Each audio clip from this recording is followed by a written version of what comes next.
Hi everyone, Luke Hector here for another podcast in January 26. When's the next one going to be? 2 weeks' time, so that'll be, early-ish Feb.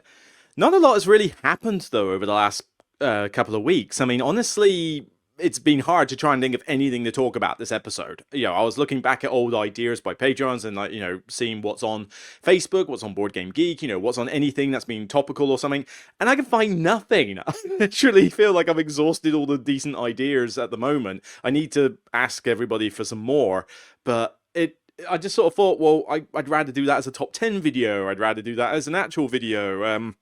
That doesn't necessarily work. That's just going to be my top 10 games ever rather than, being an actual unique list. And even then, there was just other, topical conversations where I think, oh, what about this? Or what about this? What about this? And you get to a point where you just run out of stuff to talk about, which is a little bit scary, actually. But, I don't know, by all means, if you've got ideas, suggest them and I'll consider them. But, they've got to be feasible and they got to work. But I've come up with an interesting one today, which might get me some flack, but we'll see. Hopefully you can see me, all right? The light is a little bit interesting at the moment. But yeah, not much else really happening for me. The new job starts 9th of Feb. I have literally not even 5 really, 4.25 working days left in the office before I leave. Not even in the office. I mean, I've got leaving drinks this week. I finish on the Friday, and that's just going to be pretty much an exit interview and nothing else because I'm kind of up to date with my work. And yeah, I've just got to unwind this week, and then I'm out of my current employer. Happy days. Well, not entirely happy days. There are people behind that I will be sad to leave. I've known them for a few years and stuff, and they were good to work with, but I have my reasons for wanting to leave the firm, and I'm hoping that those things that cause me to not enjoy working for my current firm will not be repeated at the next one. That is the fingers crossed. But yeah, transition for me there. Otherwise, health, slight bit of a cold or slight bit of a throat, so I will probably try and condense this episode down a bit because there's not a huge amount else to talk about really. But yeah, so it's just going to be a nice casual episode, I think, but it's not a serious cold or anything. It could be a combination of winter, people infecting me in the office when I reluctantly go in. Handycon was last weekend, so that was pretty good fun. Maybe I can talk a little bit about some of that today, I suppose. And yeah, so a combination of that has probably just given me a tiny bit of con crud, but all in all, I'm still fairly healthy, so there's nothing too wrong with that. I'm even trying to do intermittent fasting for the whole of January and early Feb so that I can lose a little bit of this weight before I start a new job. It's not doing too bad. It's showing some results, but not enough results and not fast enough for my liking. But then I'm never going to be in a situation where I'm satisfied with myself. I'm always going to have a chubby belly, and I don't like it. The perils of getting old, eh? Otherwise, for the channel, yeah, things have climbed a bit. We're climbing into the 27,000s nicely. Decent amount of content in recent days, weeks. So, White Castle Duel, Epona, Voynich Puzzle. Man, that I needed therapy for that one, although I'm pleased to see it's getting some buzz. Citrus, which was a pretty much unheard of game, and the Windmill Valley Blooming Sales expansion came out yesterday, so hopefully more people watched that one as well. But yeah, been a few games, but I can now safely say that with one exception, which is Valheim, which is in the editing room. It will be released this week. I'm up to date with the Essence stuff. Yeah, finally I'm up to date with the Essence. Well, oh, actually, am I? I don't know. Tatsumi and one or two. I've got a couple of very small games, so maybe I'll talk about them on the podcast rather than do a full review of them. We'll see. Maybe that would be more fitting for them, I guess. That could work. Well, I'll see if I can get round to them. But suffice to say, all the major stuff from Essen, once Valheim is done, is now up to date, which means I can focus on other content. We can focus on top 10 lists, we can focus on discussion topics, we can also focus on my top 50. I was about to say 100, no, it's 50. We're trying to make it so it's not a massive slog for me, and people are getting sick and tired of watching the bottom 50, really, so people are more interested to see the top 25, frankly, but I like to do 50. 50, I think, is a good enough number, and I'll try and condense that down into a few videos, and that will probably be collated at some point in February. So, there's definitely stuff on the route. I do have one or two previews. that I need to do. I have been requested and I have accepted those. I say I'm very picky about who I do those with. The main preview I've got is one for Mighty Boards, which is for the gods. It's literally sitting on the table behind my laptop there. I need to get to grips with that one and see what it's like. That one, I think they're bringing it on Kickstarter in mid-Feb, so I need to get cracking with that one at some point. You know, just give it some plays, get an idea of what the game is like, and then give you my first impressions as well as tell you what the game's about. So, as I say, I'm very picky with the games I pick, and I have a good relationship with Mighty Boards. You know, the lady who runs it, and that is, you know, very, very nice to chat to and stuff. So I said, like, you know what, okay, on this occasion I'll do a quick preview, especially when I knew I wasn't going to have to do it until late January anyway. So if it was going to happen in late 2025, I would have said no, because I knew I wouldn't have had the time. But given that January is basically board game nothing, you know, it's worth a try. I've also supposedly got Stone Saga en route. At least I think I have. I mean, the publisher did say, do you want a copy of it? And I've yet to see anything from it. So maybe that will come, maybe that will not. We'll just leave that be. I got sent a small expansion called Saw for Fractured Sky from the publisher, but I knew I wasn't going to have a chance to cover it, especially when I don't actually own the game anymore. And the problem was they sent it before I'd even responded to the email, so I've now got a copy of it, and I don't know what to do with it. I suppose I could just chat about it quickly on the next podcast I do. Maybe that would make sense, but I mean, there's not much to it. It's literally just a few modules you add to the game. What else is there to talk about, really? But you know, if I liked Fractured Sky, fine. It couldn't stay in the collection. You know, it was a big game. It took up a lot of space, and it wasn't getting the plays. So, you know, eventually I had to let it go. But yeah, it's still a fine game. And I have pre-ordered, because obviously I'm not going to get review copies for these, the Wingspan Americas expansion and the Bordeaux Viticulture expansion. So I will look to give some Beyond the Base Game video content for those two, because as you can already tell, the friends of Stonemaier have already got their copies long in advance and are already shouting the praises of at least the Wingspan one. I don't know about the Viticulture one, but certainly the Wingspan one is getting all the praises, and it's like, well, yes, granted, you've sent it to your best friends. I'll make the decision myself when I get hold of it. I'm hoping it'll be great. It would be nice to say a good word about, you know, a Stonemaier thing lately, because, I mean, Vantage and Origin Story, yeah, not the best. Check out my reviews on those. But, you know, Wingspan's still a great game, and I would love to see a good expansion for it. And I thought Asia was a bit lacking. Oceania was a good one, and that nesting box was such a stupid box, and like issued way before it needed to be. And I would like to see a good expansion for Wingspan. So I'm hoping that this hummingbird thing they've got in it is pretty decent going. So we'll find out on that one. But yeah, that is on the cards. I will definitely do some content on that. Otherwise, oh yeah, there is a couple of sad things I probably do want to mention, actually. So, I hope that's been showing on the screen there. I couldn't tell if it was showing on the screen on my thing, but hopefully it has.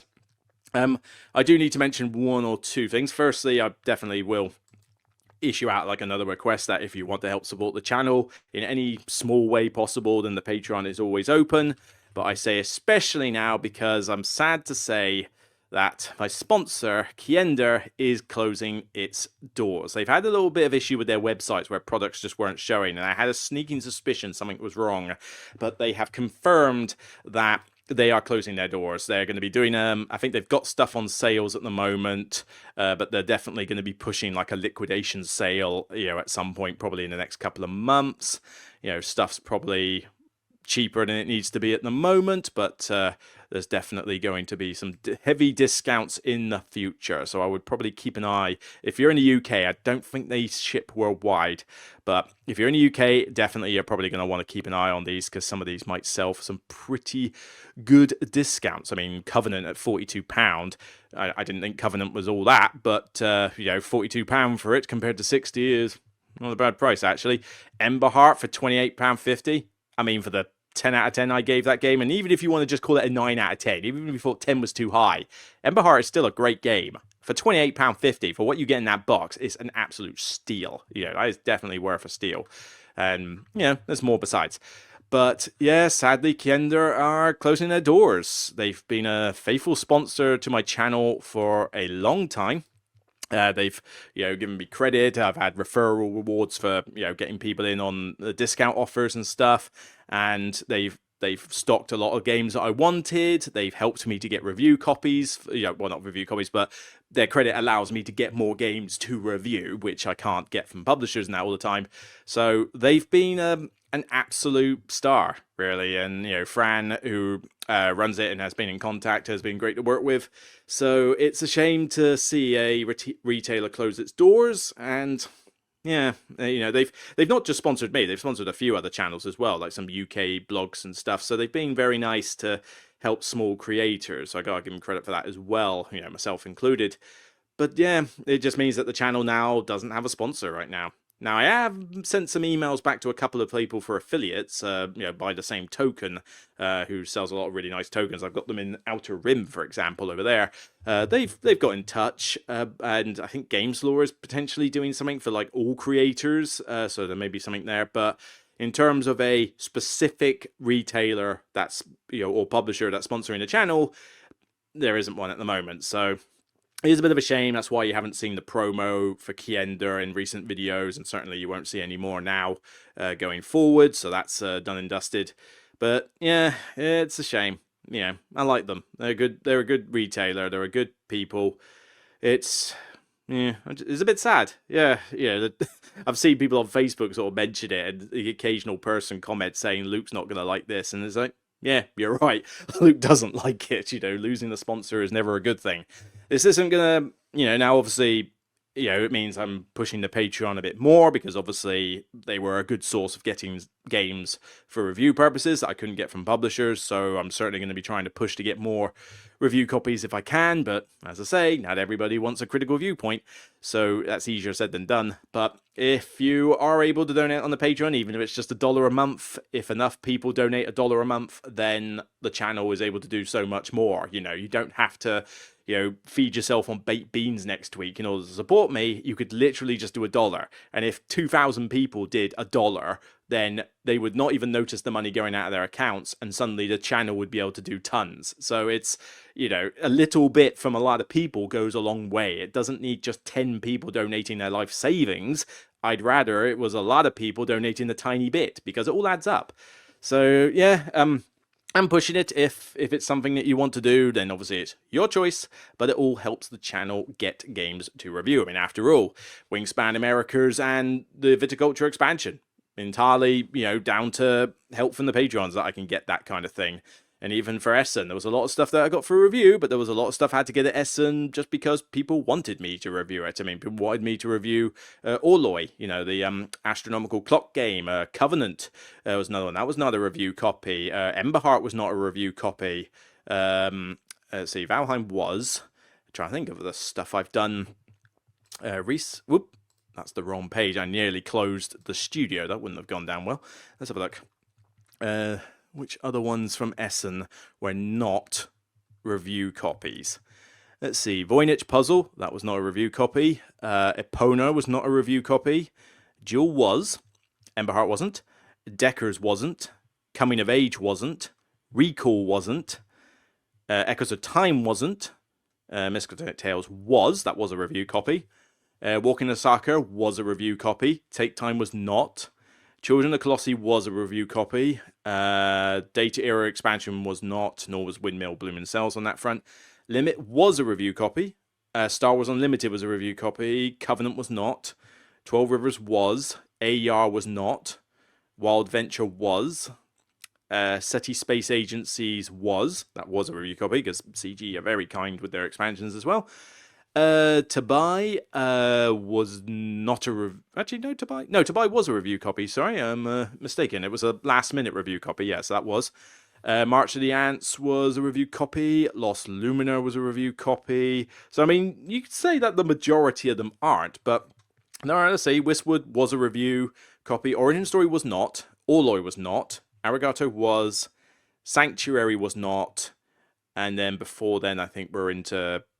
Oh, the Ada's Dream was a review copy, so that was there, and then the rest of these are pre-Essen stuff. So, Yeah, you can tell that there's a majority of not review copies for the stuff that I do, but there is a few that are. So it's just a case of, getting what I can and help, and Patreon funds and Google AdSense and stuff like that. YouTube ad income, which is not a lot, but it all helps. It basically goes towards me being able to get the rest of the games, because otherwise I'd be cutting into my 3,500 views of Wistwood. I never thought that didn't start off on a good front, but something's catapulted that one.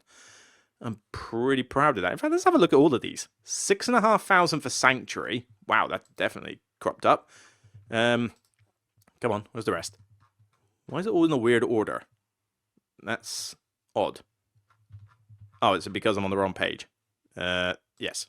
First page, here we go. So let's have a look at these older ones. Lost Luminar. What the hell? How? Sorry for the pause there, chaps. I've just had a brain aneurysm. What the? How? Lost Luminar started off as a game that was not one that was getting a lot of views. Like, barely anybody was looking at it. It's got 10,500 views. It's eclipsed stuff like SETI Space Agencies. To buy only got 3,000. AR's only had 2,000. Even Covenant's only had Where did 10,500 views come from for Lost Luminar? A two-player light game that a lot of people probably don't know about. Have I gone mad? I literally, I'm pleased. Don't get me wrong, I'm ecstatic about that. But how's the algorithm done this? I don't get the algorithm for YouTube. Why is it published? Why is that one getting all the views and yet others aren't? I don't know. It's weird. I mean, that's getting too close to the top 10 of 25 numbers. I'm not like against it. I love it, but well, thank you for everybody who's watched that one. But I never noticed that, because when it started, it barely had like a few hundred people, and I thought, yeah, nobody's really gonna watch this one, and I've just clearly not paid attention to my own analytics. Thank you. Yeah. Anyway, I got sidetracked there. So yeah, as you can say, it's a shame to lose, Kienda as a sponsor. I wish them all the best. I wish them all the best. Every one of them who works there in future endeavors, future jobs, whatever it is you decide to do, particularly if you're still within the board game industry. Thanks for being a faithful sponsor. Good luck to you, and thank you. All right. Okay, let's move on to. Is there any game that I need to talk about? Well, Handycon. Let's talk about Handycon. So, Handycon briefly. I'm only going to be brief on this. Handycon is basically a convention. It's done by Paul Harris and his team.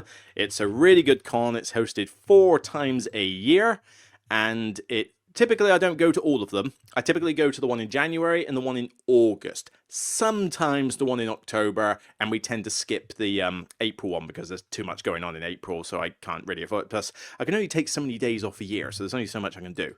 Maybe I'll go to the April one again this year, but if I do, it's only going to be a Saturday and Sunday thing. I can't afford to take Fridays off all the time. But yeah, so it's a very good one. They even do some charity ones every now and again, like here we go, Prostate Cancer Games Day. I can't go to these ones because I can't justify the trip to Milton Keynes for a single day. It's just not worth it. But it's a solid weekend, and I mean, whilst there, I was able to play a lot of good games. A lot of stuff to play. I always get a good game of hegemony in there, so that's always good fun. Played some games like Underwater Cities Data Era, taught Ada's Dream, got a good game of Spirit Island going. We played a lot of games of the gang. I mean, seriously, the gang gets played a lot. If you go to conventions in the UK, the gang is immensely popular, and I have no problem with that because I love the gang.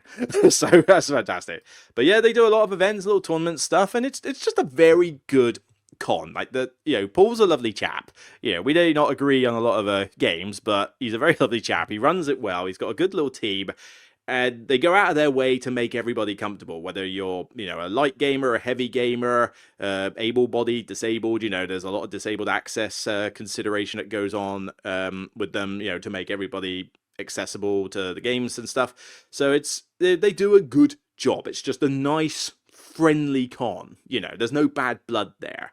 So yeah, it's just nice. I just wish it wasn't in Milton Keynes. It's not the best city in the world, let's be honest. And it's a bit of a night. And I swear, anytime I want to go to Milton Keynes, it's cursed. It's cursed.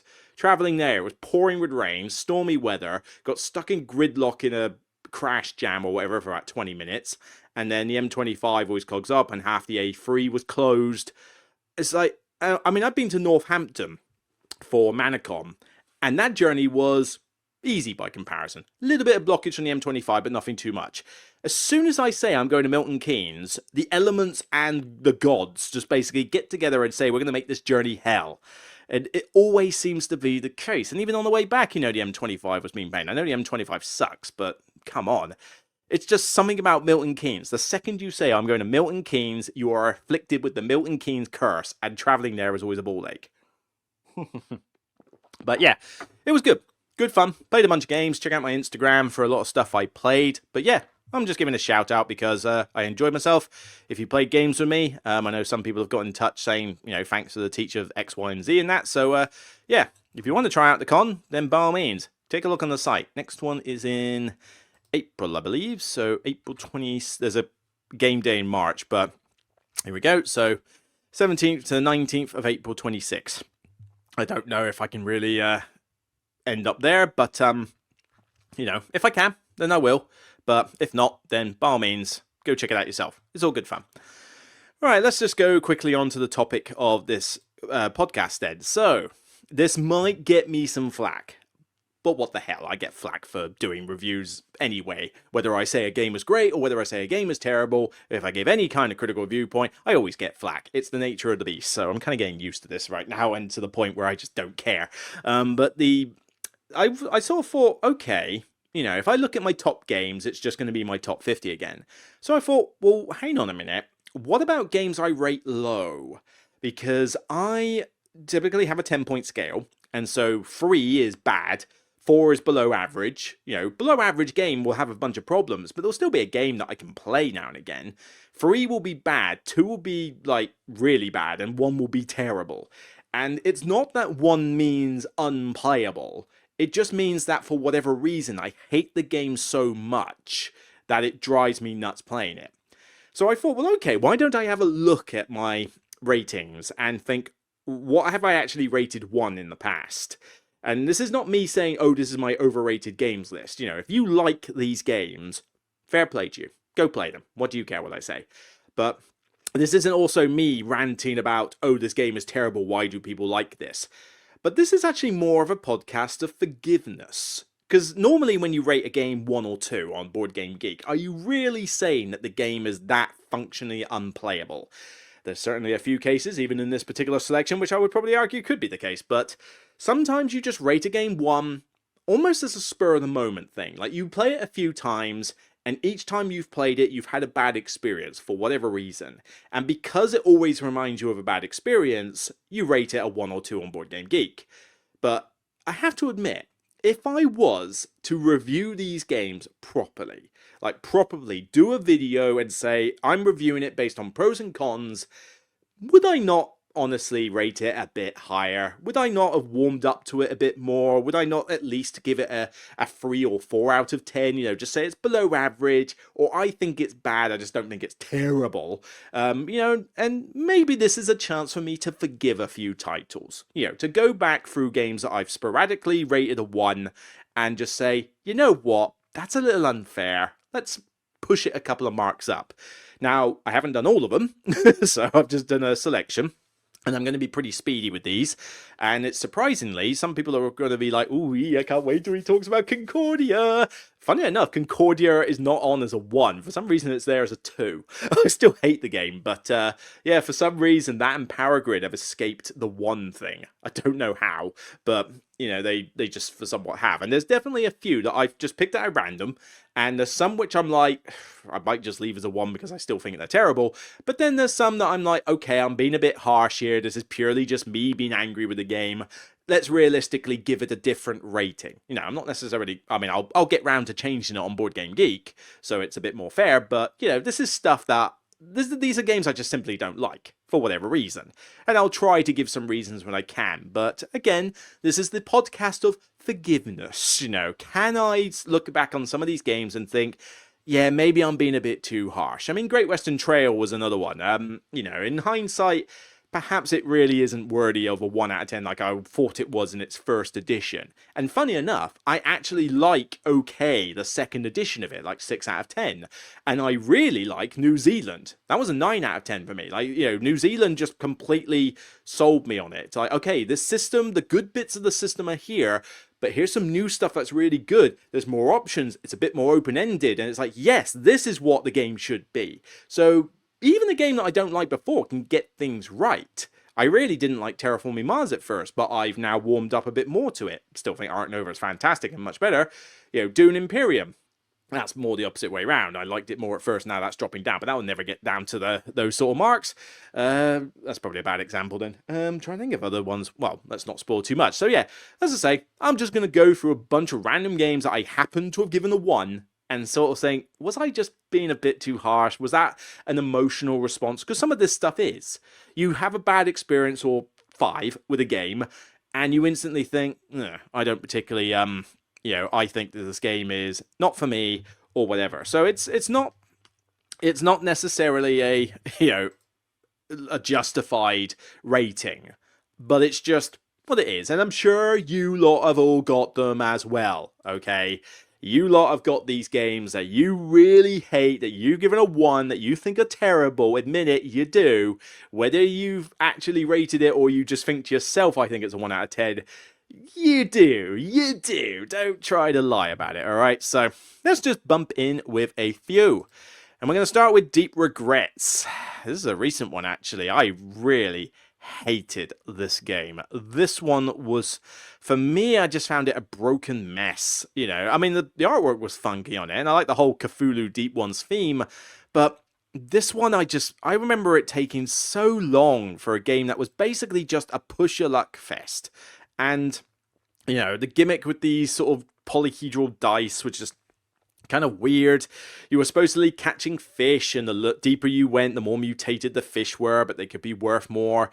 As you get more mad, certain, nice fish get less value, and the weird fish get more value. But at the end of the day, it all just boiled down to the sake of get as mad as you can, get as much fish as you can from the deep depths, and even though you'll lose a fish for being too mad maybe, it doesn't matter, because the amount of points you'll make from the deep fish that you've collected will more than eclipse it.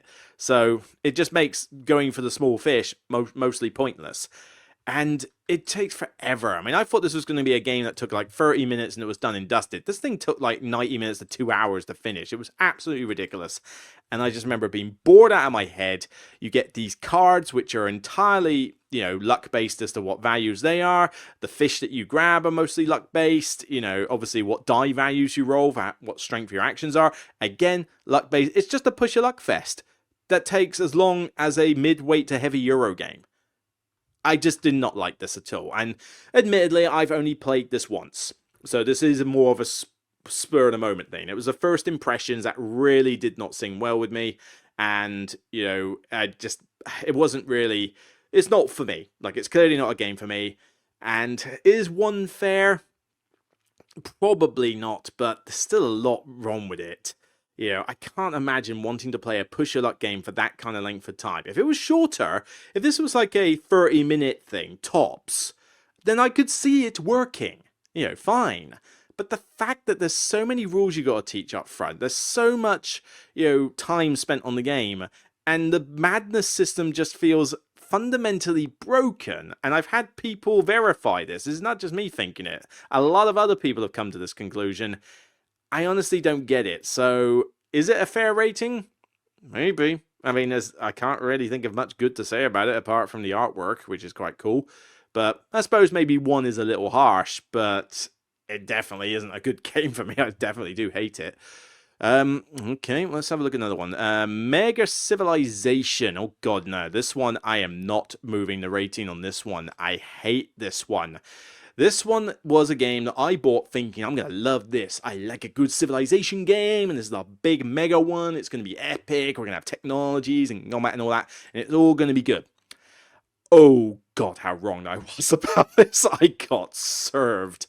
This is basically, it all looks good on paper. It's like, oh yeah, look at all this. You've got like archaeological succession tables, and you've got big map of the world, all these technologies, trading with other players and stuff like that. I thought, come on, this could be really sweet. And then the map's huge. I mean, you play segments of this when you got less players, but you could play it loads with more players. And I mean, if you're in Spain over here, then you have no chance of trading with anybody who's um what area is this? This is like the old world map, so I actually don't know what this area is. Is this Asia? Is this India? I'm not entirely sure, but my old world geography isn't that good, all right? But suffice, well, that's obviously Africa. I don't know, but suffice to say, you can play on a massive map. Unfortunately, not only does the game take best part of a day to play, and I mean a day, a proper gaming day, this will be the only thing you play. Not only that, 5 to 18 players, oh boy, unique experience. It's not unique, it copies the exact same mechanic from a game called Pit. And if you don't know what Pit is another game which was on my list, rated a 1. It's basically just trade 1, trade 2, trade 3. I got 3 to trade. I'll trade 2, trade 4. I got 4 of this. No, it could be trade 3. Come on, trade 3, free bells, whatever. Ding, I win. That's basically the game. It's a shout fest. It is a shout fest, open outcry as they call it, commodity training game. You're trying to get a set of something, I can't remember, like 7 or something or whatever. And basically you're just shouting each other, trading cards, and it's what you end up with. This mechanic, does that sound good to you? This mechanic is the entire trading system in Mega the Civilization. Except on top of that, you can trade calamities, which are natural disasters, and in the later phase of the game, some of these cannot be traded. If you get dealt these randomly, you suffer them, tough luck. And these can wipe out most of your civilization. Are you kidding me?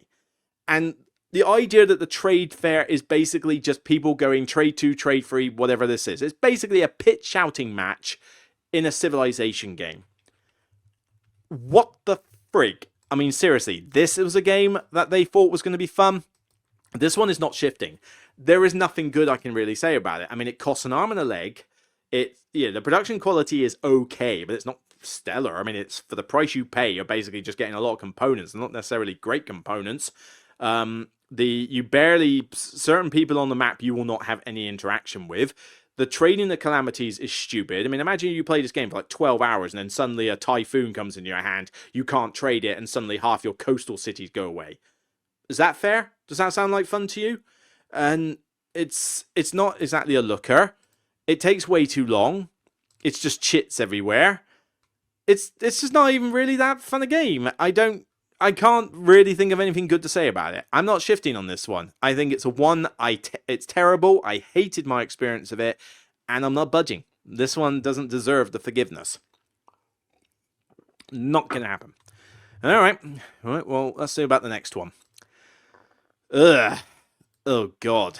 Kingdom Builder. Oh boy, do I get a bit of flack from people to say that this one's a 1 out of 10. I've hated this one ever since I played it, and this isn't just a one-time through. There was a phase where I was playing this multiple times because I went to a games club where a lot of dry Euros were being played, and somebody always wanted to play Kingdom Builder.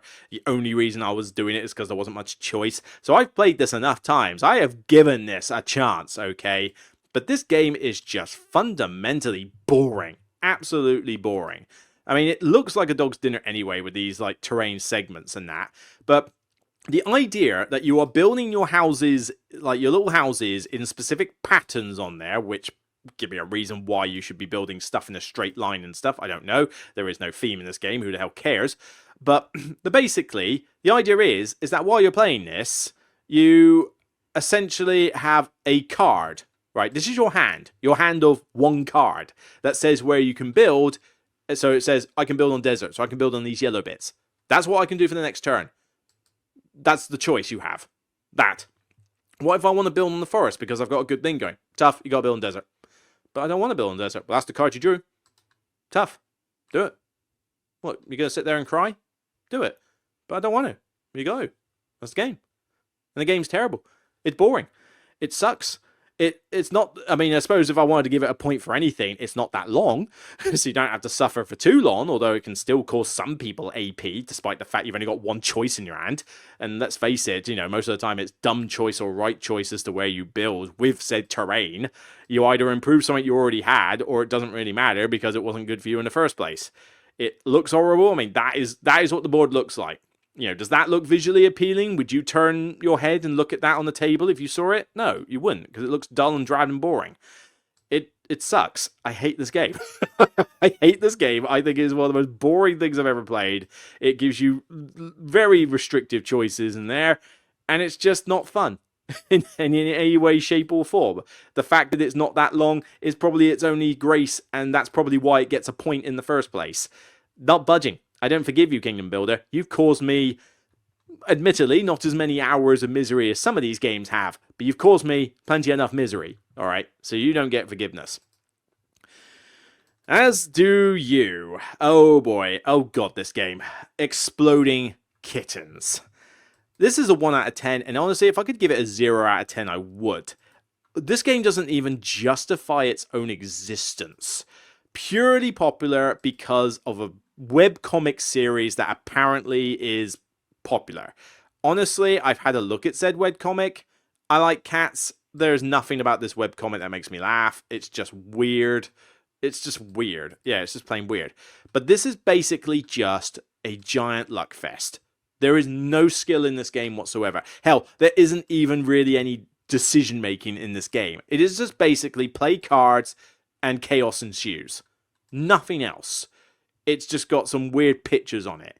It's not even, I mean, as a cat fan, it doesn't even make me go, but it's cats. No, there's better games for cats than this. You know, if cats are something you like.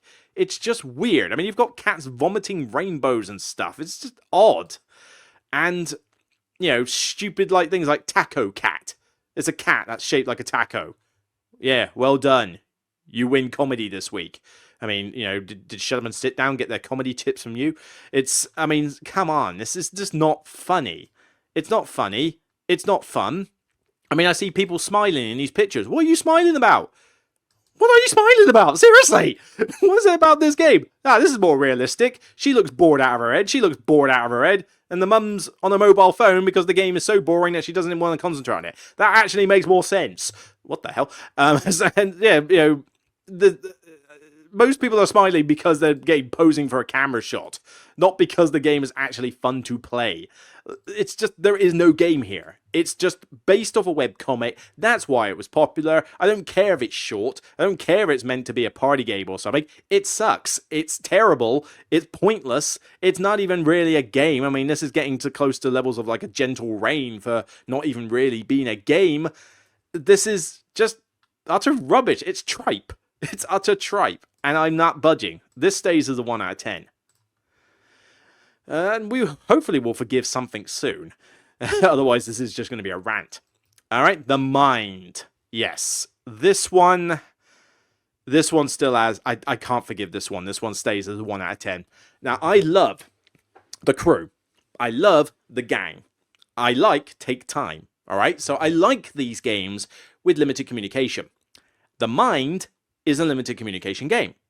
And so was the game. Didn't like the game either. I mean, that was pretty much a 2 out of 10. I think that escaped the mark. This is a 1. What is it about this one that I hate? Because in this one, play your cards in ascending order without communicating. Timing is key. Well, yes, because if you get them in the wrong order, you lose. Right? This one got nominated for... Well, actually won. Yeah. 2019 UK Games Expo Best Card Game General People's Choice winner. And Judges Award winner. And then these other awards that they got nominated for and that. I can only imagine that the people who played this and judged it were on drugs. Like, literally were on drugs. And I don't care what, like, special forces or whatever type drug it is, truth serum or whatever, or something that just warped their minds. But I cannot imagine that anybody plays this and goes, this is a fantastic game without being on some kind of addiction. It cannot be. This game literally just has you sit around in a group with a bunch of number cards in your hand. You've got to play them in ascending order, and it's basically no communication, and you take it and you basically just play a card when you feel like playing a card. That's the game. If you can even call it a game. That's it. There is nothing to base it on. There's no information. You have no information about anybody's hand. Not all the cards are dealt out, so you don't even know which numbers are still in the game. Right? It's literally just people glancing at each other, waiting for somebody to crack. That's it. That's all this game is. There's nothing. At least in the crew, you can make educated guesses based on trick taking. At least in the gang, you can make educated decisions based on your knowledge of Texas poker. And even in Take Time, there are reasons why people might hesitate or cards might not get played, because you know the restraints and that you have. This game doesn't have a restraint. It's just play them in ascending order, get it right, and hope that you're lucky with your guesses. That's it. There's nothing else in this game, and it got nominated for then won awards. I mean, I know 2019 wasn't a great year for game, but seriously, nothing else, no other card game at the Games Expo. It just shows how little of interest gets released at the Games Expo. I'm sorry, I say it now. The Games Expo really does just release mostly crap. You know, there's not really much there. And if games like this are what they consider to be the best card game, then man, was that a slow year for games from the Expo's perspective. Oh, I haven't got time now. I need to look up the other nominations and see what they picked. But this game is, if this was a 0 out of 10, I'd give it a 0 out of 10. I hate this. I hate its concept. I hate its application, its execution. And I don't think it deserves a spot on anybody's shelf. I don't believe it deserves a spot on Board Game Geek, because I don't even think it classifies as a game. It's stupid. Hate it, hate it, hate it, hate it. You're staying as a 1. Good riddance. Barrage. And with that, I've just pissed off a lot of people. Because a lot of people, some people do like Barrage. Hear me out here. I have given this a chance. I have played it a few times, and every single one of those times, I have hated the experience. I have tried, guys.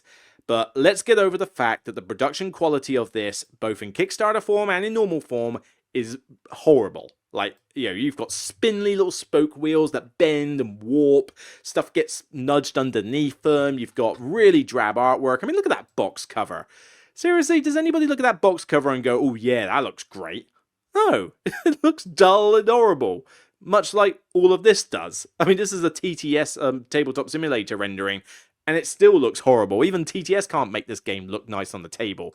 But this one, the reason why I've given it a 1... Do I think a 1 is justified? Do I think a 1 is justified? Okay, I need to find... How is that an image of Barrage, anyway? Okay, let's go to an actual picture of the game. Right, okay. Is it worthy of a 1? Can I forgive it in any way? I don't think I can. I mean, I guess the building of stuff off your boards... And I guess the fact that there is a bit of thinkiness to it. So maybe I could pop this a couple of marks up to like a 3 or something like that. But I still really hate this game. And its main problem is that it is super punishing and mean. Absolutely. I mean, this is a game that wants 3 hours of your time to play this heavy Euro. And basically, you could, on your first term, pop a dam or something down on the space and be like, okay, this is where I hope to get some water from. This is my first spot. All of them are kind of the same at this stage. Let's just put it down somewhere and go for it. Somebody can then literally put something down that siphons what you are doing. So basically, your position is made weaker by the first thing that the person after you does. And why do they do it? To be a dick, basically. That's for the most part on the first turn or so. But during the game, it is all about basically getting in each other's faces and being mean as hell. And the game does not give you means of recovery. You literally, it can get screwed out of the game, pseudo knockout style, because people are just being dicks. And that is not fun to me. This sort of game is not fun. And in the first time I played it, I remember playing Germany. The Germany board. And the German board, they're all sort of unique, so I suppose that's a plus point. You do have some asymmetry. But the German board has a lot of VP income spots. So you build up and it generates income each round. So I played the whole game thinking, okay, what happens if I actually, given that I was getting screwed over on a map for no reason, I thought, all right, what if I just power the bare minimum to not lose negative points, or at least very few negative points for electricity, which is meant to be what the theme of the game is, and I just build off my entire board, right? and get all the VP income. I won the game by generating minimum electricity and building my board, because the others were in each other's faces so much that my VP income was just constant and nobody could stop it. Wow. Yeah. Way to carry the theme of your game about generating electricity when literally I used a board exploit to win the game. And in subsequent games, that didn't repeat itself. Nobody tried it, but, you know, I still just couldn't get into this. You know, I never felt good when I, like, dicked on other people. It didn't feel good being dicked on. And the game is just mean with very little amount of recovery. It's just an unpleasant experience. Now, is it 1 out of 10 worthy? Because, you know, I mean, I really do hate it. But the asymmetry is nice. There is some thinkiness to it. It's not just a dumb choice and right choice thing. But I really don't like it. I mean, maybe it could bump up to a 2 or 3, something like that. It's still going to be bad for me. But I don't know. I think it's tricky to forgive this one just because of how unpleasant it is. You know, really mean and horrible. And these aren't the type of games I like. I don't like games that are stupidly mean and punishing for 3 hours. I do find them a bit harsh, you know, a bit nasty. So, you know, maybe that has some impact on it. But, yeah, this is a difficult one to forgive. And there are people who love this game to bits. I mean, fine. If you like being sadists, then fine. But, you know, this is a game for sadists. It really is. All right. Happy Salmon, you can stay as a 1 out of 10, you piece of tripe. Oh, God, I hate this thing. Now, granted, there's a lot of other games in this category that could also be like a 1 out of 10 for me. I mean, you know, Happy Salmon is in that collection of games which is juvenile and puerile. Now, I get that this is meant to be for kids and it's meant to be for, you know, people just to have a laugh. But what really gets my goat with this one is the fact that people, like adults, are playing this. And I have been in the situation where I've had to play this with adults, and they're getting into it and having a laugh. Did we suddenly regress back to our, like, toddler age? Did I suddenly become 5 years old again? Because that's the mental age you have to be to enjoy this game. It's utter rubbish. You basically, yeah, you call out the actions shown on your cards as fast as you can. When two players have a match, they celebrate by performing the action. And I mean performing the action. High fives, pound it, switcheroo, slapping each other's hands, because I think you stand with each other and like you slap each other's hand or something like that. I don't know. Maybe I can find a picture of it being played. They're doing it on the floor, so that doesn't really work. Can I get a picture of this actually being played so I kind of showcase this? Okay, I like the photos of where these things are being placed. That is a nice gimmick, but Bobner, is that the one? Like shaking hands? I can't remember, but I need to find something. So I remember playing it where you had your hands out in front of you and you were doing stuff. Or maybe it was just holding the cards out in front of you. I don't know, but this game is puerile. It's a juvenile game that slappy salmon. Yeah, you were slapping each other's hands and stuff like that. I mean, this is not a game you play if you don't like getting in people's personal space, but it's just it's juvenile. I hate it. It is embarrassing to see it being played. It is even more embarrassing to be in the game when it's being played. It is just juvenile tripe. And I'm not shifting this one. This is a 1 out of 10. No redeeming features for me. And other games like this, which are just cringeworthy. I hate cringe. Cringy stuff. Cringy humor. It doesn't work for me. It's not a type of humor I like. I grew up with dry British wit. So Only Fools and Horses, Red Dwarf, Blackadder, you know, classic British comedy. That's the humor I grew up with. That's true comedy, you know, for me. And sorry, Americans, you don't know how to replicate it as much as you keep trying. So that's just the way it is. But, no, this one's not budging. No forgiveness for you. Blood on the Clock Tower, and with that, I just really pissed off a lot of people because there are people who adore this game, and I don't. I mean, can I say I'm probably being a bit harsh on it? I hate to say it, but this could be one of the ones I can forgive a little. I mean, I'm still going to rate it low. I'm still going to say it's probably like a 3 out of 10 for me or something. The very highest, I could give it a 4, and even then, I think it's probably going to cap at 3. But I think 1 is harsh.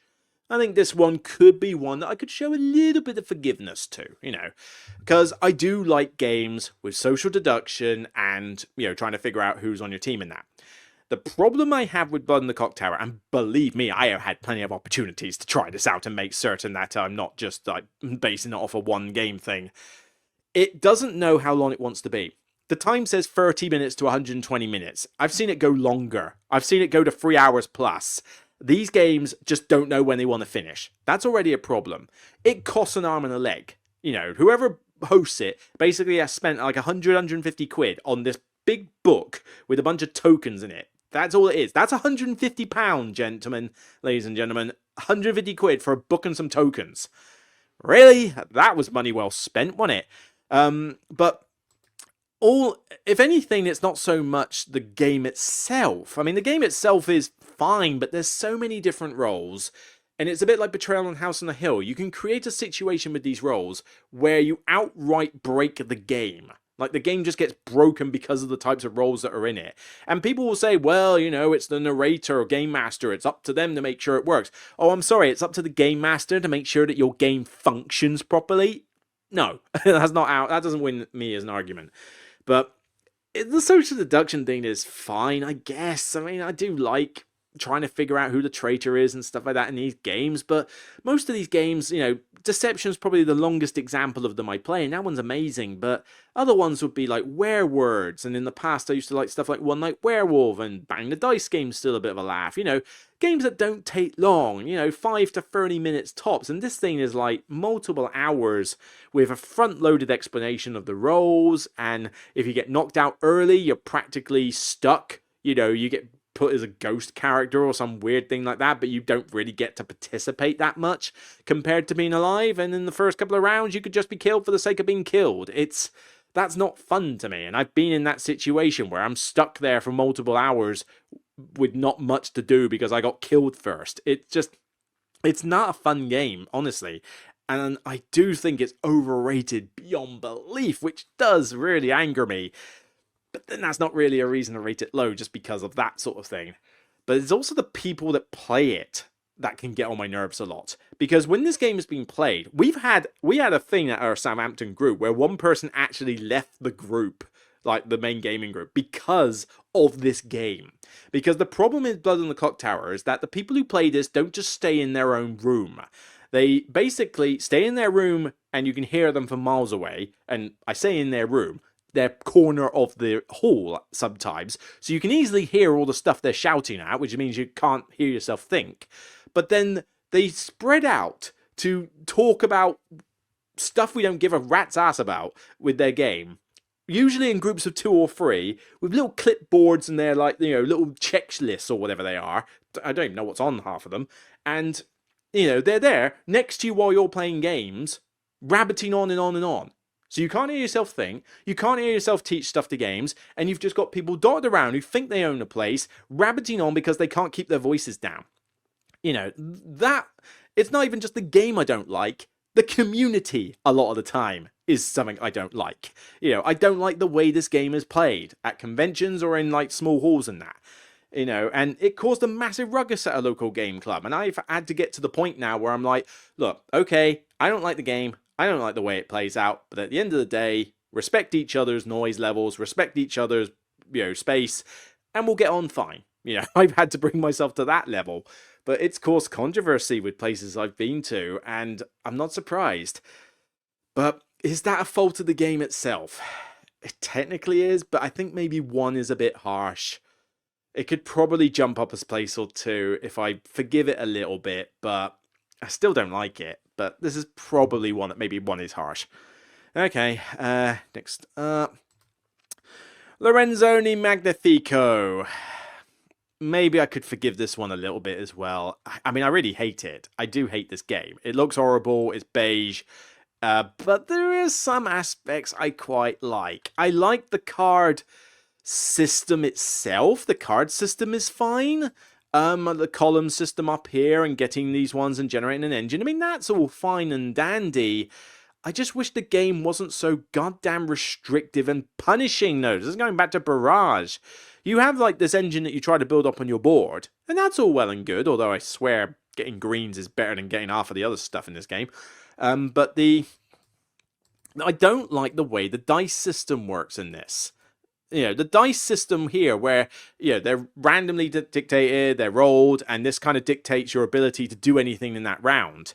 The fact that that is set at random and it can fundamentally cripple your chances of doing anything good in the round doesn't sit well with me. It's just caused me to have a lot of bad games of this. And you've got, negative points for various things. You've got like a church track. Oh, yay. I mean, you fought so hard about that. You made a church track in a beige Euro game. But, you can get screwed out by other players just because they need to do their own thing. And it's not fun to have that happen to you. But then also the dice just can randomly screw you over. There's no... It's not like, oh, I played badly, therefore whatever. No, the dice might have just said, you know what, you're not going to do well this game. That's pretty much as much power as those dice have over you. And it really doesn't sit well with me. But maybe one is harsh. If they cleaned up that dice system, if they found another way of doing it, a more forgiving way of doing it, then I could see this one being a bit more enjoyable for me. I don't think I would like it. It certainly wouldn't get a seal off me. It would still probably be below average game at best, but I could forgive it more if it just cleaned up that dice system, and maybe one is harsh. I do think that dice system pretty much spoils the whole game for me, but there are some aspects of this game I do like. I like building up a tableau engine of cards and building an engine.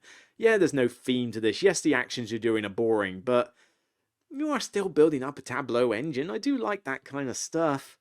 So maybe I can forgive this one a little bit. I can give it like a couple of extra marks and take it out of the 1 out of 10 group. But still, that dice system needs some work. Funnily enough, the Lorenzo spin-off of this, what was it called? Masters of Renaissance or something? I actually thought that was alright. I think I gave that a 7 out of 10, 6 out of 10. I thought it was a fine game. And it used the marble system, a bit like a Golem. So I think that this sort of thing can work. It's just this particular iteration didn't. And a lot of it is down to the way the dice work. So maybe I can forgive it a bit because there are some other good aspects to this game. It's just that it's made me angry when playing it, which does have a big impact. But I reckon it could be fixed. It could be fixed. Like, do a version 2 of this game, make it look nicer, and make this dice mechanic more forgiving. Make it so that you can actually still get screwed over if you make bad decisions or people get in your way, but not have it so that the dice randomly just say you're going to suck this round. That's too much. Oh god, is this one infamous? This one is infamous. I did a review for this one, which you can't find on the channel. This is the one occasion where I have taken the video down because I could not deal with the backlash. And the backlash was coming from the designers, and it was coming from the 10 fans of this game. And I do mean 10, because there's only about 10 fans of this game. Super Club, the Football Manager board game. There's not much to really say about it, other than that this is a complete pile of trash. This is a luck fest. It is a luck fest with fundamentally unbalanced cards for the football players and what it is you're doing. It's not fun. The football matches are all based on random dice. It takes forever to play and finish. It looks horrible, as you can see on the table. I have no interest in football anyway, so this doesn't, make me interested to manage a team in itself, although it could have been half decent, I guess, as an idea. But it's horrible. It looks cheap, even though it's not the cheapest thing to buy. It's got a terrible rulebook. The rulebook doesn't make half a lick of sense. It's just a luck fest, and I think I gave it like a 2 out of 10. I think it dropped to a 1 because of the backlash. I was getting sick and tired of the fact that everybody was getting on my case over it. And what the hell is that? But, the 10 fans and the vocal fans of this game and the designers were having a massive pop at me for giving this one a terrible rating. Well, it's staying as a terrible rating. I still think this game is trash, but eventually, I think at that point, I was going through some other personal stuff and I just could not deal with the stress. So I did take it down. It's lost to time. There's no way I can put it back up. It's gone. But my rating of this game still stands. This is trash. Do not play it. Seriously. It is trash. And frankly, so are the designers and publishers. I mean, I think it's like an indie thing or something. But yeah, these people are not the sort of people you want to make games. The ones who can't take criticism. They just go, you don't like our game, therefore we hate you. You don't understand it, and we're gonna shout at you and try and cancel you and stuff. And it's like, these are the sort of people that shouldn't be in the gaming industry at all. let alone make a game as crap as this. Alright, Feed the Kraken. Yep, that's probably annoyed a few. I'm going to forgive this one a little bit more. I still think it's bad. It could maybe even be below average. I think this one is just because I've had some bad experiences with this one, but I think I can forgive this. This one doesn't need to be as low as that. It's still bad. It's still a bad game. It's a social deduction game that, again, takes way too long. I mean, 90 minutes is way too long for a game of this type, and trust me, it will take that long at least to finish. But it's just got some stupid things in it. I mean, you know, most of the time the game is won by pirates or cultists. That tends to be the way it happens. Rarely do I see the good guys win in this game.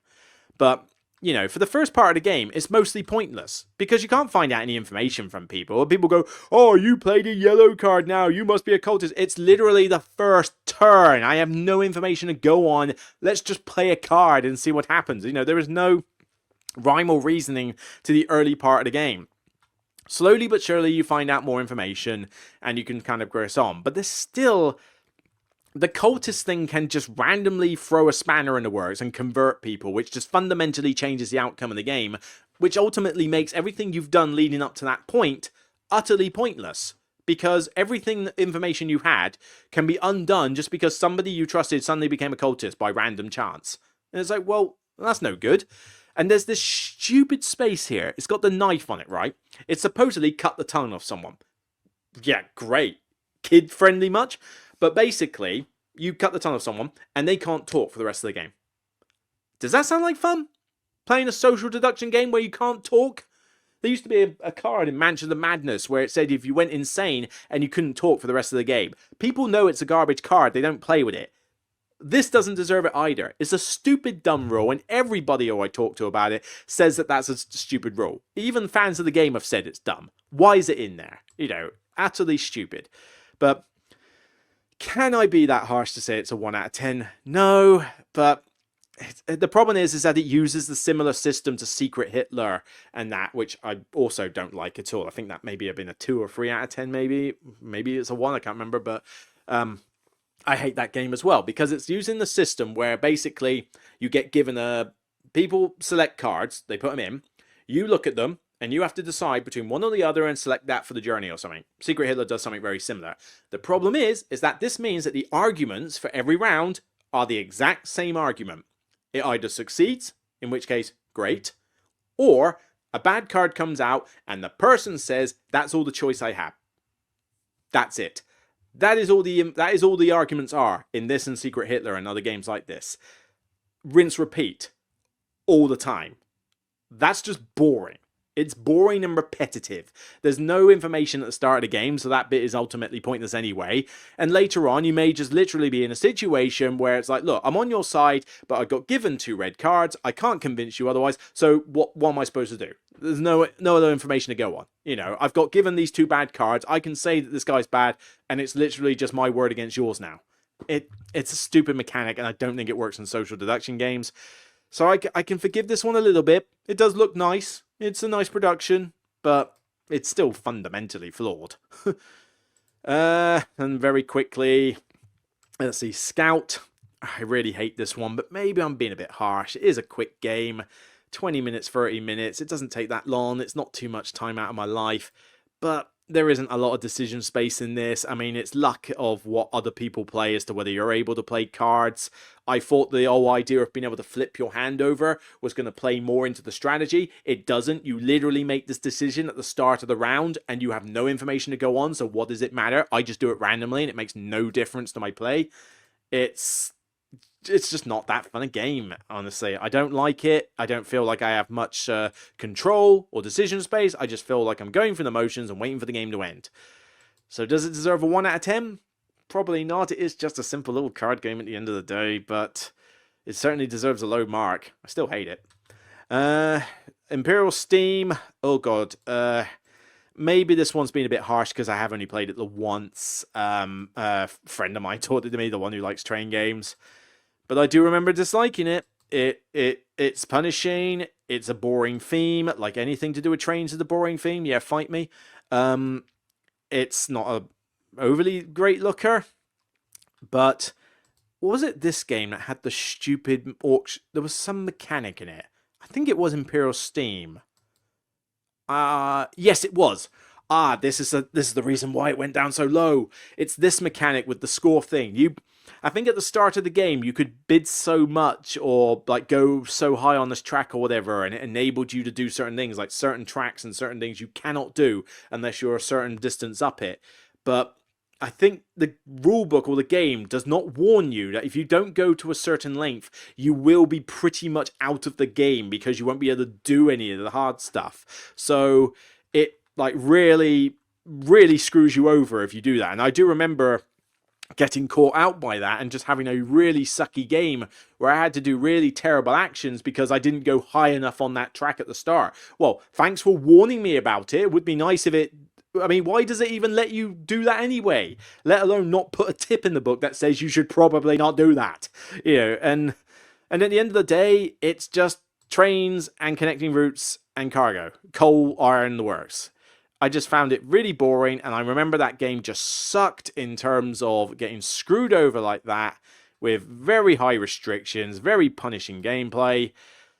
I probably could forgive this one, though, because it is only based off of... I think maybe I've played it twice, I can't remember. But we're talking only 1 or 2 plays.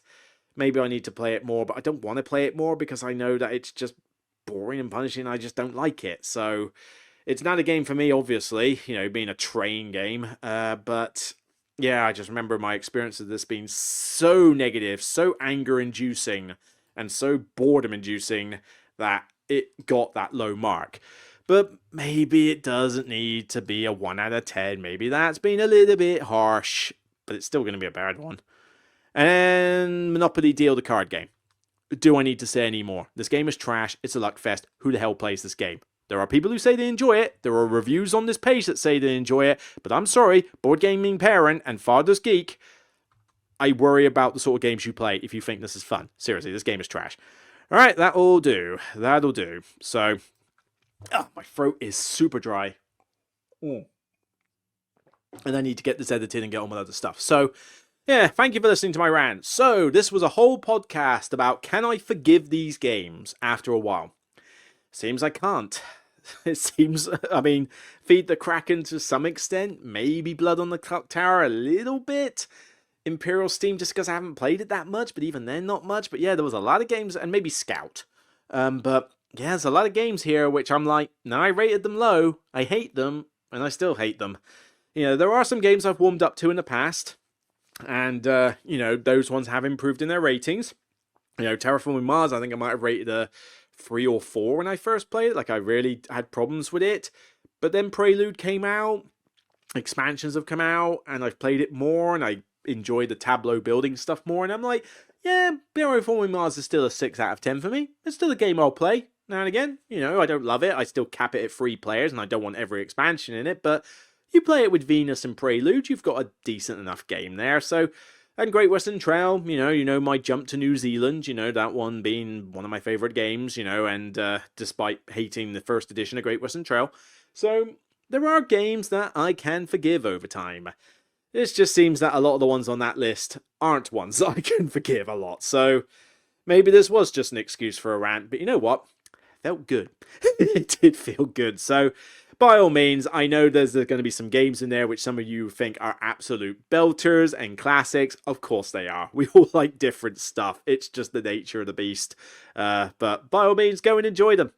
I won't understand why people enjoy stuff like Monopoly Deal, the card game, and The Mind, and Super Club, for example. But, yeah, if you want to go enjoy Barrage, Blood on the Clock Tower, Imperial Steam, Scout, you know, and all these other games, then by all means go and enjoy them. What do you care if I hate them? It's just, you get to listen to my rants, and you get to go away and play a game you enjoy, so we both win. Alright, so it's all good fun. So that's it for me. I'm going to wrap up this episode. Take care. I'll see you in a couple of weeks, by which time I will have started my new job. Oh no, I won't, because I'm taking a week break between my job and that. So, next week there isn't one. And then the following week will be the night before I start my new job. So yeah, literally the podcast will be on the 8th of Feb, I believe. So the day before I start my new job. But time's ahead. But anyway, take care. I'll see you on the next Broken Meeple show. And thank you for listening to my crazy rants. Take care, everyone, and enjoy your Sunday.